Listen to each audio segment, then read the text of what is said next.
Chicken masala curry. Hello అండి, ఈరోజు ఇంకొక రెసిపీతో మీ ముందుకు వచ్చేసాను. చికెన్ తోటే మళ్ళీ రెసిపీ చేద్దాము. దీనికి కావాల్సింది ధనియాలు, లవంగాలు, దాల్చిన చెక్క, జీలకర్ర, గసగసాలు, యాలకులు. ఇవన్నీ ఒక మిక్సీ జార్లోకి తీసుకోవాలి. మిక్సీ జార్లోకి తీసుకొని పేస్ట్ కింద రెడీ చేసుకోవాలి. అదిగోని పేస్ట్ రెడీ అయింది. దీనికి ఆనియన్స్, చిల్లీస్ తీసుకుంటున్నాను. చిల్లీస్నేమో చీలికల్లా కట్ చేసుకుంటున్నాను. ఆనియన్స్ ఏమో మిక్సీ జార్లో పేస్ట్కి తీసుకుంటున్నాను. ఆనియన్ పేస్ట్ తీసుకోవాలి. అండ్ ఇంకొక ఆనియన్ని స్లైసెస్ కింద కట్ చేసుకుంటాను. ఆనియన్స్ కూడా పేస్ట్ చేసాను. చూడండి ఎలా పేస్ట్ చేశాను. నెక్స్ట్ నేను అదిగోండి ఆనియన్ చీలికలు, పచ్చిమిరపకాయలు కట్ చేసుకున్నాను. కడాయి పెట్టుకొని ఆయిల్ వేసుకొని ఫస్ట్ పచ్చిమిరపకాయలు వేయించుకుంటున్నాను. తర్వాత ఆనియన్స్, కట్ చేసుకున్న ఆనియన్స్ యాడ్ చేసుకొని వేయించుకుంటున్నాను.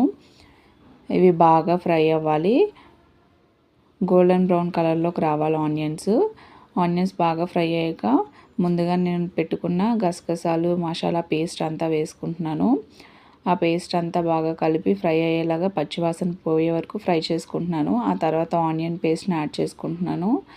ఆనియన్ పేస్ట్ని యాడ్ చేసుకున్న తర్వాత నేను మొత్తం మిక్స్ అవ్వకముందే నాకు కావాల్సినవి సాల్ట్, కారం అవన్నీ ఇప్పుడే వేసుకుంటాను నేను. పసుపు, తర్వాత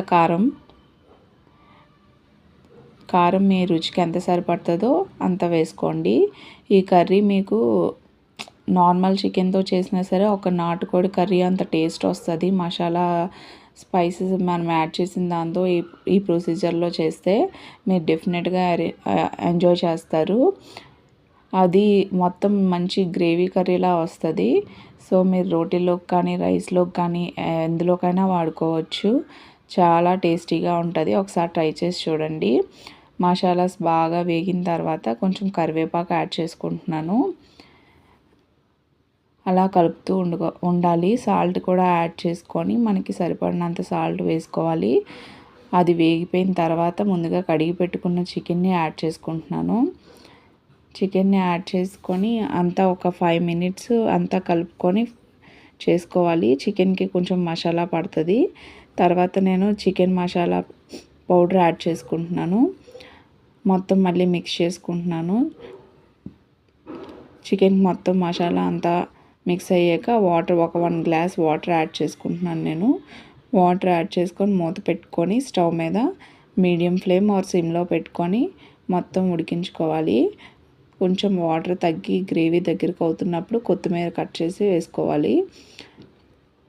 అంతా దగ్గర పడిపోయి చికెన్ మొత్తం కర్రీ ఉడికిపోయింది. ఇప్పుడు నేను సర్వింగ్ బౌల్లోకి తీసుకుంటున్నాను.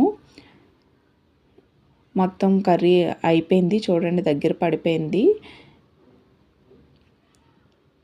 నాకైతే చాలా యమ్మీగా వచ్చింది కర్రీ.